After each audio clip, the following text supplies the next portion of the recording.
আপনাকে কি করে ভালো না বাসি ইয়া রাসূলুল্লাহ।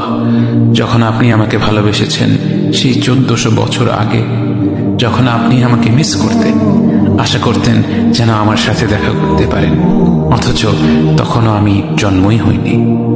সেদিন সাহাবীরা আপনার চোখে পানি দেখে বলল, ইয়া রাসূলুল্লাহ, আপনি কাঁদছেন কেন? আপনি বললেন, আমার ভাইদের খুব দেখতে ইচ্ছা করছে। সাহাবীরা বললেন, আমরা কি আপনার ভাই নই ইয়া রাসূলুল্লাহ? আপনি বললেন, না, তোমরা আমার সাহাবী। আমার ভাই হলো তারা যারা আমার পরে আসবে এবং আমাকে কখনো না দেখেও তারা আমাকে বিশ্বাস করবে। মৃত্যু শয্যায় শুয়ে আপনার অন্তরে এই চিন্তা ছিল যে আমাদের পরিণতি কি হবে।